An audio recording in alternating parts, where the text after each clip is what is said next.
Il est temps de jeter un coup d'œil aux mouvements clés qui se sont produits sur les marchés financiers la semaine passée. Mon invité est Wilco van Boxtel.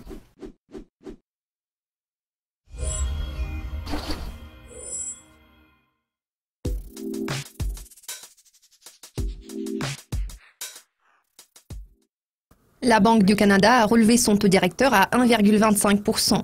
Qu'est-ce que cela signifie pour le CAD? Les nouvelles politiques mises en œuvre aux États-Unis ont-elles influencé cette décision du Canada?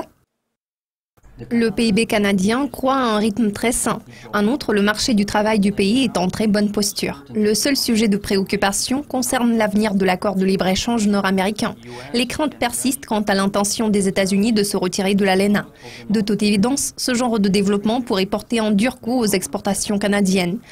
Les responsables politiques américains, canadiens et mexicains se réunissent cette semaine pour aborder le sujet des perspectives des relations commerciales entre les pays concernés. Il sera très important de surveiller de près l'avancement de ces négociations.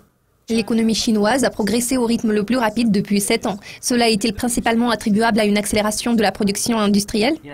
Oui, je pense que ce regain de la production industrielle est le principal facteur sous-tendant une accélération de la croissance économique du pays l'année dernière. Maintenant, nous observons une accentuation des risques en raison des changements de la conjoncture économique mondiale.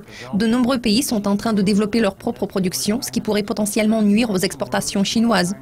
Pour l'instant, les perspectives économiques de la Chine suscitent de vives préoccupations puisque les prêts bancaires ont déjà atteint 30% du PIB du pays.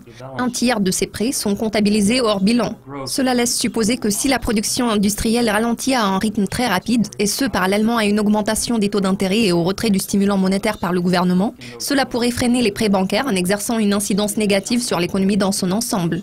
La Chine est déjà en train de déployer des efforts considérables pour stimuler la demande interne, vu qu'il s'agit d'une économie de plus d'1 milliard de personnes. Cela pourrait aider la Chine à s'éloigner du modèle économique axé sur les exportations. Le pays a déjà effectué une transition vers une économie de marché. Le fait que la Chine a amélioré les infrastructures locales dans un effort de promouvoir le développement du tourisme et du commerce domestique en est une preuve flagrante. La question se pose de savoir si ces mesures seront suffisantes pour rééquilibrer l'économie. Les craintes d'une éventuelle fermeture du gouvernement fédéral américain ont poussé le dollar vers le bas la semaine dernière. Est-ce la seule raison derrière la chute du dollar?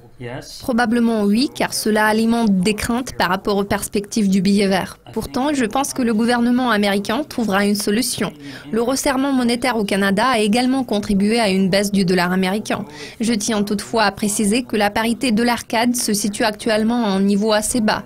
Il en découle que les problèmes susmentionnés n'ont pas encore eu d'impact direct sur cette paire de devises.